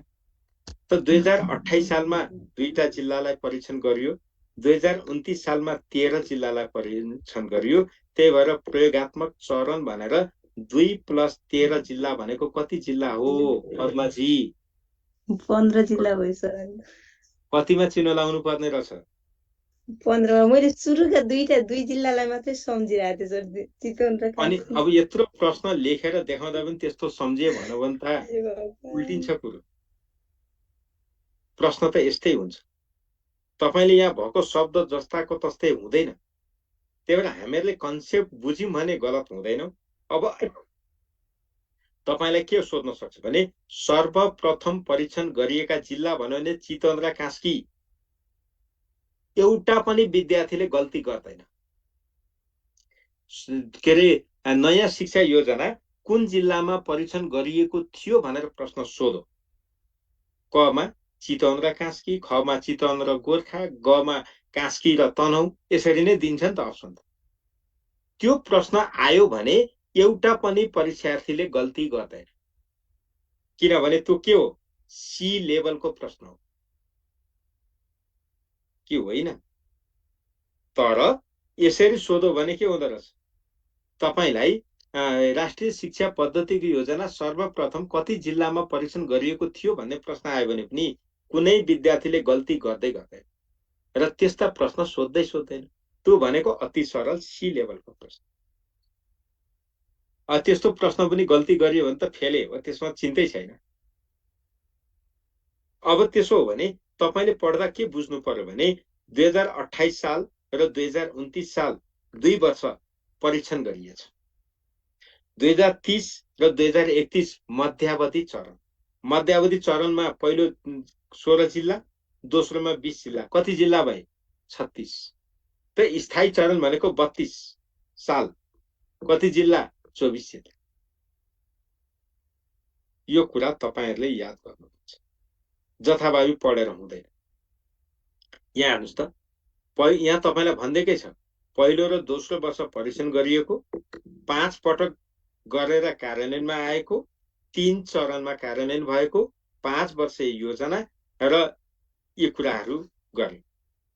त यहाँबाट हामीहरूले तपाईलाई कहिलेकाहीँ सोध्छ राष्ट्रिय शिक्षा पद्धतिको योजना कहिलेबाट लागू भयो? यो कार्तिक 15। शिक्षा ऐन 2028 पनि यो योजना जहाँ जहाँ लागू भएको छ त्यहीँबाट लागू हुँदै गएको। शिक्षा ऐन 2028 पनि 5 पटक लगाएर कार्यान्वयन गरिएको। तर शिक्षा ऐन 2028 परीक्षण गरेको भन्ने कुरा होइन है, ऐनलाई परीक्षण गरिँदैन। त्यो कुरा हामीहरूले सम्झिनुपर्छ। त यसरी तपाईलाई सोध्छ 2030 सम्ममा, अब अर्को प्रश्न के सोध्न सक्छ भने 2030 सालसम्ममा राष्ट्रिय शिक्षा पद्धतिको योजना कति जिल्लामा लागू भइसकेको थियो? अब तपाईले यो तीनटा जोड्नु पर्यो। 13 र 2 15 र 16 ले 31 जिल्ला भन्नु पर्यो। त्यो त यहाँ लेखेको छैन 31। अनि भोलि भन्नुहुन्छ तेरो किताबमा कहाँ 31 लेखेको छ भन्नु होला। अब यहाँ भन्दा त भन्ने ठाउँ हुँदैन नि त, त्यो सबै गर्न थाल्यो भने त कति पेज राखेर चल्दै हुन्छ। तर त्यो कुरा हामीले बुझ्नु पर्यो। अब त्यसपछि अर्को प्रश्न के सोध्न सक्छ भने नयाँ शिक्षा योजना लागू भएका जिल्लाको आधारको सही क्रम कुन हो? त हामीले यहाँ के भन्नु पर्यो? सबभन्दा पहिला 2, 13, 16, 20, 24 यति त सम्झिनु पर्यो नि त। यति सम्झिन गाह्रो छैन। 2 पछि 13, 13 पछि 16, 16 पछि 20, 20 पछि 24 यति। ल अब यति भनिसकेपछि यहाँ धेरै मैले भनिन् है। अब अर्को कुरा हेर्नुस्, राष्ट्रिय शिक्षा समितिको गठन कहिले भयो? वैशाख 5 गते। तपाईलाई योजनाको घोषणा 3 गते गरियो, समितिको घोषणा 5 गते गरियो। र अर्को के सोध्छ भने राष्ट्रिय शिक्षा समिति गठन गर्नुको मुख्य उद्देश्य के हो? 2028 सालमा राष्ट्रिय शिक्षा समिति गठन गर्नुको मुख्य अभिप्राय के हो? त्यस्तो सोधो भने के भन्नु पर्दैन, मुख्य उद्देश्य यति हो। यो कुरा सम्झिनु के रहेछ? सरकारलाई नयाँ शिक्षा अनुसारको शिक्षा नीति तर्जुमा गर्न सुझाव दिने। यो गर्नलाई सुझाव दिने भनेर भन्नु यहाँ एउटा प्रश्न। त्यसपछि अर्को प्रश्न के सोध्छ भने राष्ट्रिय विकास सेवा दल, यो शब्द याद गर्नु होला। राष्ट्रिय विकास सेवा दलमा तलको कुन पर्दैन? कमा स्वास्थ्य, खमा कृषि, गमा इन्जिनियरिङ, घमा व्यवस्थापन। तपाईलाई सोध्ने प्रश्न।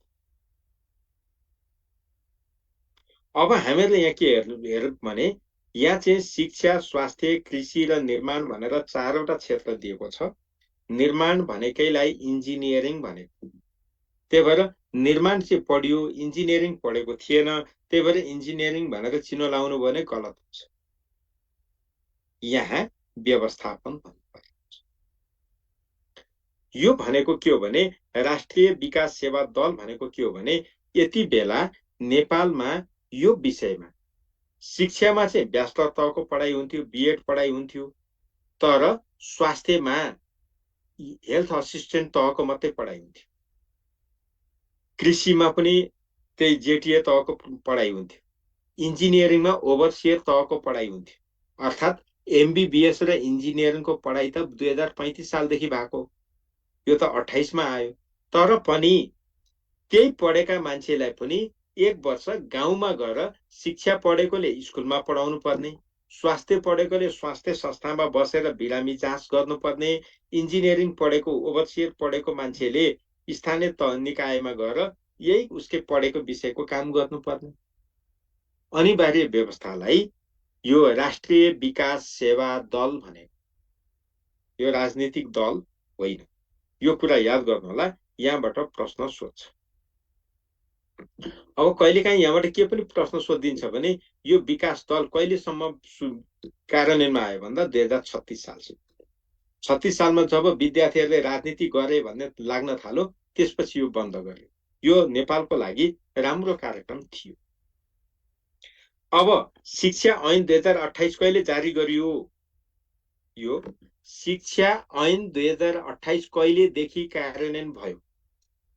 ल शोभा खनालजी भन्नुहोस् त।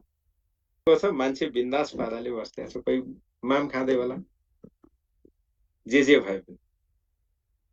त तपाईले यहाँ के हेर्नु पर्यो भने शिक्षा ऐन 2028 भनी 2028 कार्तिक 15 गतेदेखि नै लागू भएको छ। भीमाजी त्यस्तो होइन है, यो कुरा चाहिँ ख्याल गर्नु। जारी चाहिँ यो ऐन जारी चाहिँ 5/24 मा भयो, तर कार्यान्वयन चाहिँ यही सँगसँगै कार्तिक 15 गतेदेखि। मैले अघि नै भने योजना जहाँ कार्यान्वयन भयो त्यहाँ ऐन आयो। योजना र ऐन दुईटै सँगसँगै एकसाथ कार्यान्वयन भएको हो क्या। ऐनमा परीक्षण गरिँदैन, त्यही भएर त्यसको परीक्षणको कुरा आउँदैन। तर कार्यान्वयन त 5 वर्ष लगाएर गरेको हो नि त 75 जिल्लामा, त्यही कार्तिक। अब शिक्षा ऐन सर्वप्रथम कुन जिल्लामा लागू भयो भन्यो भने यहाँ कहीँ लेखेको छ। अब हामीले के भन्नु पर्यो? चितवन र कास्की। किनभने मैले तपाईलाई के भने यहाँ अहिले ऐन र योजना एकसाथ लागू भएको। एकसाथ हो भने योजनामा जे हो त्यही त यसमा पनि भयो नि। एउटै फरक भनेको यसलाई परीक्षण गरिएन, ऐनलाई परीक्षण गरिँदैन, अरु त सबै एउटै त हो। अनि एउटा पढ्दा दुईटा कुरा तयारी हुन्छ, त्यत्रो सूत्र बताउँदा पनि तपाईले त्यसलाई क्याच गर्नु भएन भने बेकार हुन्छ। मैले त सूत्र बताइदिएँ, मुख्य कुरै बताइदिएँ, तपाईहरु अल्झिनु। त अब यहाँनिर के बुझ्नु पर्यो भने शिक्षा ऐन 2028 पनि सर्वप्रथम कास्की र चितवनमा लागू भयो। कार्तिक 15 गतेदेखि नै लागू भयो। जहाँ योजना लाग्दै गयो त्यहाँ ऐन पनि लाग्दै गयो, एकैचोटि गयो। यति कुरा बुझ्नु न, अरु के गर्नु पर्यो। अब त्यसपछि तपाईलाई जाँचमा सोध्ने अर्को निकै महत्त्वपूर्ण प्रश्न के हो? पाठ्यक्रम विकास केन्द्रको स्थापना कहिले गरियो? नेपालमा सबैतिर सबै विद्यालयमा एकै खालको पाठ्यक्रम कहिलेदेखि लागू भयो? यो प्रश्न तपाईलाई धेरै पटक सोधिएको प्रश्न हो 2028 देखि। यहाँ नझुकिनु होला। त्यसपछि 28 मै आएर के भएको छ? अनिवार्य व्यावसायिक माध्यमिक शिक्षाको थालनी भयो र 37 सम्म यो प्रावधान रह्यो। अब तपाईलाई यहाँ सोधो, शिक्षामा महिलालाई समान अवसर नामक महिला शिक्षा कार्यक्रम कहाँबाट सुरु भयो? तपाईले पोखराबाट। कुन जिल्ला? कास्की जिल्ला। महिला शिक्षा कार्यक्रम कहिलेबाट सुरु भयो? 2028। अब हिजो हामीले के पढेका थियौं? नेपालमा महिला शिक्षाको सुरुवातकर्ता को हुन् भन्दा गंगाबाई भनेका थियौं। अब तपाईले यहाँ राष्ट्रिय शिक्षा पद्धतिको योजना भन्नु भने त गलत भयो नि त। हो, त्यही भएर तपाईले यो कुरालाई एक ठाउँमा ल्याएर लेख्नुस्। तपाईले पढ्दा यस्तो फरक फरक ठाउँमा भेट्नु भयो। अब तपाईले नोट चाहिँ यस्ताको मात्रै बनाउने, अरु नोट चाहिँदैन, सिधै पढ्ने। त्यसरी तपाईले के रे गंगाबाईले महिला शिक्षाको सुरुवात गरिन्। 28 सालदेखि महिला शिक्षा कार्यक्रम कास्कीबाट लागू भयो भन्ने जस्ता महिला शिक्षासँग सम्बन्धित कुरालाई एक ठाउँमा ल्याएर राख्ने कामलाई संगठित अध्ययन भनिन्छ। त्यो जरुरी छ। अब उच्च शिक्षामा वार्षिक परीक्षा प्रणालीको सट्टा सेमेस्टर प्रणाली सुरु भयो। तपाईलाई सोध्छ, त्रिभुवन विश्वविद्यालयमा सर्वप्रथम सेमेस्टर प्रणाली कहिले लागू गरिएको? 28 मा जानु पर्यो, अहिलेको होइन। यहाँनेरि त्यही हो। अब विद्यालय तहको अन्तमा लिइने परीक्षाको सम्पूर्ण जिम्मेवारी कहिलेबाट परीक्षा नियन्त्रण कार्यालयलाई दिइयो? यही 2028। यो कुरा हेर्नुस्। अब योजनाबद्ध रूपमा विशेष शिक्षा कार्यक्रमको थालनी कहिले भयो? तपाईलाई सोधो। अब तपाईलाई मैले फेरि सोधेँ, विशेष शिक्षाको थालनी कहिले भएको रे? शिवमजी, ल शिवमजी भन्नुस् त। हो शिवमजी, उहाँ हराउनु भयो। यहाँ त के नाम नलेखेका मान्छे मात्रै धेरै हुनुहुन्छ। ल गीता पहाडीजी अनम्युट गर्नुस् त।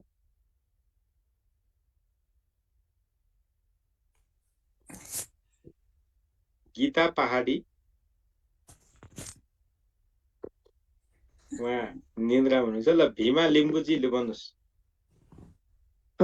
विशेष शिक्षा कार्यक्रमको थालनी चाहिँ 2021, अँ, योजनाबद्ध रूपमा विशेष शिक्षा कार्यक्रमको थालनी चाहिँ 2028 सर। हो। अब त्यसो भने सर्वप्रथम कुन विधामा विशेष शिक्षा लागू गरिएको थियो? उयो मलाई आयो सर फेरि एकछिन को सर के परे विशेष शिक्षा भनेको अपाङ्ग अपाङ्ग त हो, अन्धा कि बहिरा? अन्धाबाट सर। हो, त्यो भन्नु पर्यो नि त। सर्वप्रथम विशेष शिक्षाको थालनी अन्धा विद्यार्थीलाई ब्रेल लिपिबाट थालियो, 2021बाट थालियो। 2023मा साङ्केतिक भाषाको थालियो बहिरालाई। 2028मा योजनाबद्ध विशेष शिक्षा कार्यक्रम सुरु भयो भनेर यसलाई एक ठाउँमा तपाईँले अब लेख्नु पर्यो क्या। त्यसो गर्नुभयो भने सङ्गठित पढाइ हुन्छ, झुकिँदैन, जाँचमा गल्ती पनि हुँदैन। मैले अघिदेखि भन्दै आएको कुरा यो, पढ्दा त हामीलाई छरेरै हो नि त पढ्ने। फेरि एक सर पढ्दा त छरिएकै हुन्छ। त भीमाजी तपाईँलाई एकदम धन्यवाद। ध्यान दिएर पढ्नु होला, पास हुन्छ। अब हामीहरूले के हेर्यौँ भने योजनाबद्ध रूपमा विशेष शिक्षा कार्यक्रमको थालनी यो 28मा भएको रहेछ। अब तपाईँलाई यहाँ धेरै पटक सोध्ने अर्को प्रश्न के हो भने 2028 सालमा अथवा राष्ट्रिय शिक्षा पद्धतिको योजना पश्चात कतिवटा क्षेत्रीय शिक्षा निर्देशनालय स्थापना गरिएको थियो? हामीले 5वटा भन्छ, त्यो गलत हो, 4वटा। किनभने यति बेला विकास क्षेत्र कतिवटा थियो? 4वटा। पछि थपिएको 5औं विकास क्षेत्र। त्यो जतिवटा विकास क्षेत्र थिए त्यतिवटा क्षेत्रीय शिक्षा निर्देशनालय थियो। अहिले जतिवटा प्रदेश छ एउटा एउटा शिक्षा विकास निर्देशनालय छ। त्यस्तै गरी 2028 सालमा जतिवटा क्षेत्रीय विकास थिए त्यतिवटा निर्देशनालय पनि भए। त्यही भएर 4वटा। अब यति कुरा भनिसकेपछि यहाँनेरि 2028 सालमा अथवा राष्ट्रिय शिक्षा पद्धतिको योजनाले कति किसिमका माध्यमिक विद्यालयको अवधारणा ल्याएको थियो भनेर सोध्छ। हामीले के भन्नु पर्यो? माध्यमिक शिक्षा 3 किसिमको, साधारण, व्यावसायिक र माध्यमिक। यस्ता कुरा चाहिँ हामीहरूले सम्झिनुपर्छ है। यति कुरा चाहिँ हामीहरूले सम्झिनुपर्छ, नत्र अलिकति गाह्रो हुन्छ।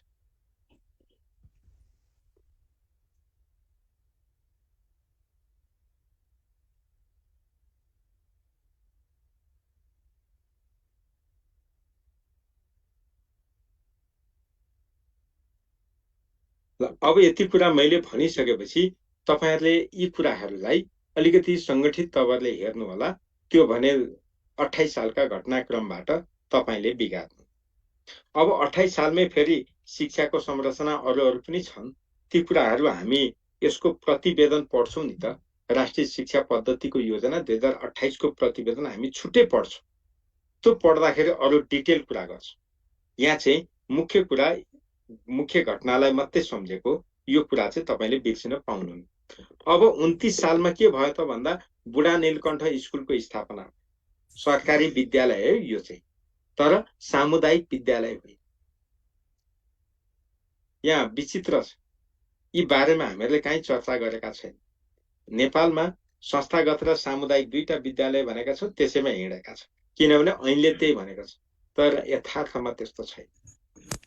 नेपाल प्रहरी विद्यालय के, नेपाल सैनिक विद्यालय कस्तो, राई स्कुल कस्तो, अनि जुन हामी कहाँ भइराखेका देखेका विद्यालय त ती संस्थागत र ती हुन्। बुढा नीलकण्ठ स्कुल कता, कहीँ मिल्दैन। त्यो मिल्न बाँकी नै छ, तर त्यतातिर अहिले हेर्नु पर्यो, किनभने त्यो निकै माथिल्लो स्तरको समस्या हो। यो अहिले हामीहरूले त्यतातिर ध्यान दिनु पर्दैन। मात्र हामीले के हेर्नु पर्यो भने बुढा नीलकण्ठ स्कुलको स्थापना 2029 मङ्सिर 20, मार्ग भनेको मङ्सिर हो, तर यहाँ अंग्रेजी डेट पनि सोध्न सक्छ। त्यही भएर 6 डिसेम्बर 1972 भनेर पनि सम्झिनुपर्छ। अब तपाईलाई अर्को प्रश्न सोधो। NESP 1971 सर्वप्रथम कुन जिल्लामा कार्यान्वयन गरियो? यो भनेको के हो, कुन चराको नाम हो भन्नु होला।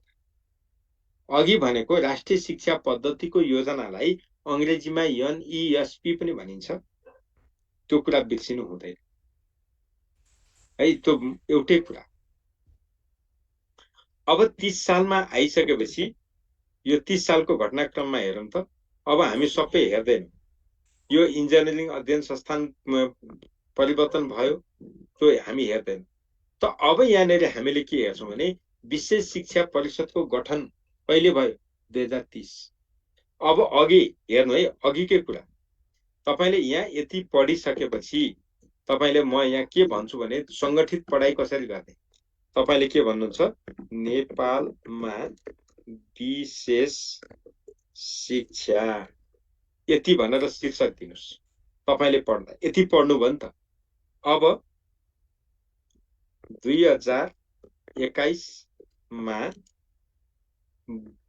ब्रेल लिपि सम्बन्धी शिक्षक तालिम 2021 देखि विशेष शिक्षाको थालनी। अब यहाँनिर थालनी भन्नु। अब यहाँ के भन्नुहुन्छ? अघि त मैले तपाईहरुलाई बुझ्नलाई अन्धा भनेको थिएँ, त्यसो त भन्नु भएन। दृष्टिविहीन विद्यार्थी कहाँ त? कीर्तिपुर को लेबोरेटोरी मावि यति भनेर तपाईले टिक्नु। त्यसपछि 2023 मा देखि सांकेतिक भाषामा पठन पाठन सुरु। यति भने त बुझ्यो, सांकेतिक भाषामा यो हो। त्यसपछि 2028 देखि योजनाबद्ध विशेष शिक्षाको थालनी। त्यसपछि तपाईले के भन्नुहुन्छ? 2030 मा विशेष शिक्षा परिषदको गठन। त्यसपछि के भन्नुहुन्छ? 2053 मा विशेष शिक्षा नीति तर्जुमा। त अब तपाईले यहाँनिर यति कुरा गरिसकेपछि हेर्नु, मैले तपाईहरुलाई भन्न खोजेको के भने पढ्ने तरिका सिकाएको। पढ्ने तरिका त पढ्ने तरिका गर्दा तपाईले के गर्नुभयो? विशेष शिक्षाका यी सबै कार्यक्रम के थियो? छरिएका थिए। यी सबै काम विभिन्न पेजमा छरिएका थिए। त तपाईले पढिसकेपछि तपाईले नोट बनाउने भनेकै यति। त यसलाई एक ठाउँमा ल्याएर राख्नुस्। अब तपाईले यो पढ्दा कहाँ झुकिनुहुन्छ भन्नुस् त। अब विशेष शिक्षा सम्बन्धी जता जता सूचना भेट्नुहुन्छ यही ल्याएर थुपार्नुस्। यसरी पढ्नु भयो भने तपाईमा कन्फ्युजन हुँदैन, प्रष्ट धारणा बस्छ। त्यो चाहिँ तपाईले गर्नु। मैले भनेको त्यो, यसलाई हामी संगठित पढाइ भन्छ। यो कुरो ख्याल गर्नुस् है। अब तपाई झुकिनुहुन्न, के गरे पनि झुकिनुहुन्न, अघिसम्म झुकिनुहुन्थ्यो। अब यहाँनिर 2030 सालमै निम्न माध्यमिक विद्यालय निरीक्षक खारेज गरियो। ध्यान दिनुस् है, निम्न माध्यमिक विद्यालयको खारेजी कहिले गरियो? निम्न माध्यमिक विद्यालय निरीक्षकको है, विद्यालयको होइन। निम्न माध्यमिक विद्यालय निरीक्षकको पद कहिलेबाट खारेज भयो? अथवा नेपालमा 2 किसिमका मध्ये विद्यालय निरीक्षक कहिलेबाट बनाइयो? राष्ट्रिय शिक्षा पद्धतिको योजना आउँदा नेपालमा कति किसिमका विद्यालय निरीक्षक थिए? यस्ता प्रश्न सोध्छ। अब हामीले के बुझ्नु पर्यो भने 2030 सालभन्दा यो समयभन्दा अगाडिसम्म प्राथमिक विद्यालय निरीक्षक, निम्न माध्यमिक विद्यालय निरीक्षक, माध्यमिक विद्यालय निरीक्षक गरेर 3 किसिमका विद्यालय निरीक्षक थिए। 2030 सालमा निम्न माध्यमिक विद्यालय निरीक्षक पद खारेज गरियो। अब त्यो एउटा खारेज भने कति किसिमका रहे? 2 किसिम। अब 2050 सालमा जाँदा प्राथमिक विद्यालय निरीक्षकलाई अहिलेको प्रास बनाइयो र माध्यमिक विद्यालय निरीक्षकलाई बिनी बनाइयो र एकै किसिमको विद्यालय निरीक्षकबाट सबै विद्यालय निरीक्षण गर्ने परिपाटी 2050बाट सुरु। त यस्तो घटनाक्रमलाई एक ठाउँमा ल्याएर तपाईले बुझ्नु भयो भने तपाईको पढाइ राम्रो, संगठित, परीक्षामा धोका दिँदैन, अन्यथा धोका दिन्छ। त मैले तपाईलाई पढ्ने तरिका बताएँ, यो कुरा याद गर्नु होला र यो प्रश्न सोधिएकै प्रश्न, यो कुरा याद गर्नुस्। अब 1990 देखि नेपालमा एसएलसी बोर्डको स्थापना भई एसएलसी परीक्षा सञ्चालन हुँदै आएकोमा कहिलेबाट विदेशमा पनि परीक्षा केन्द्र निर्धारण गरियो? 2030 साल। कहाँ त? हङकङ। सोच। त्यही भएर यस्ता कुराहरू तपाईहरुले याद गर्नुपर्छ। यस्ता कुरा। अब यहाँनेरि 31 सालको एउटा घटना हेरौं। शिक्षा दिवस मनाउन कहिलेबाट सुरु गरियो? 31 मा। निशुल्क प्राथमिक शिक्षाको अवधारणा कहिले आयो? यही 31 मा। तर अनिवार्य निशुल्क प्राथमिक शिक्षाको अवधारणा कहिले आयो? 2020 मा। तपाईले यहाँ चिन्ह लाउने सम्भावना छ, झुकिने नै छ। त यसलाई एक ठाउँमा राखेर पढ्नुस् न, कहाँबाट झुकिन्छ? यो कुरा ख्याल गर्नुस्। मैले तपाईलाई आइडिया दिने काम गरेको छु।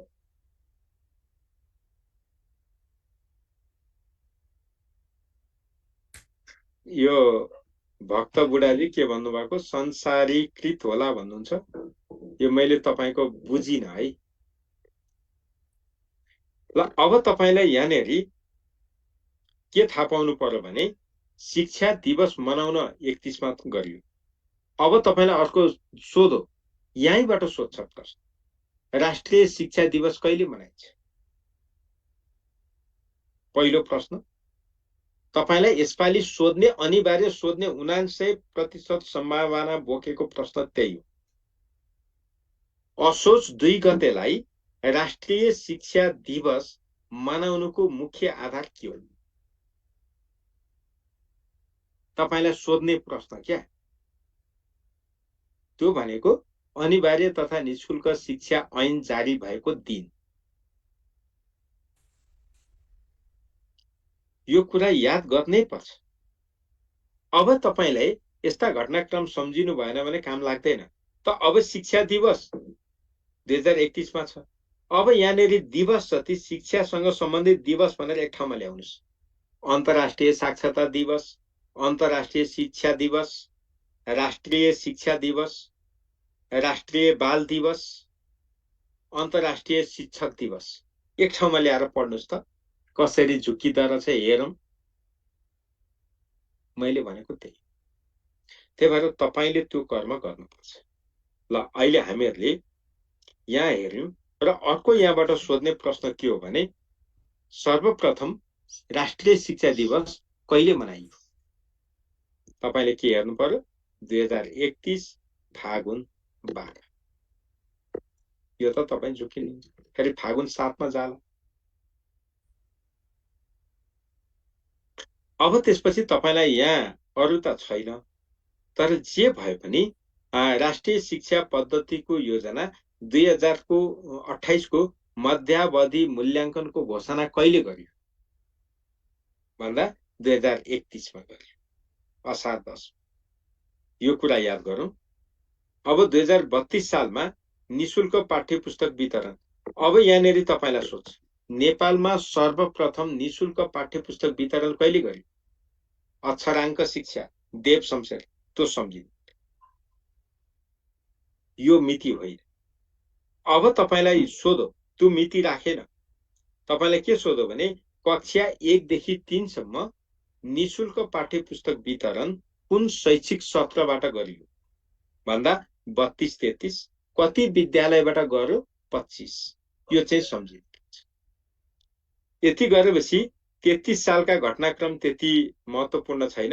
34 मा जाउँ। राष्ट्रिय शिक्षा पद्धतिको योजनाको पूर्णावधिको मूल्याङ्कन गर्ने घोषणा कहिले गर्यो? समिति कहिले गठन गर्यो? यही प्रश्न सोध्छ। 34 मा गरेको छ। योजना चाहिँ 32 मा सकियो, 32 मा सकियो, तर 34 मा घोषणा गरेको छ, त्यही भएर चुकिन्छ। यो कुरा हेरौँ र अब भोलि हामी यो 35 सालको घटनाक्रमबाट सुरु गर्छौँ। यहाँसम्म कसैले केही बुझ्नु भएको छैन भने सोध्नु पर्यो, छ भने ठिक छ, तर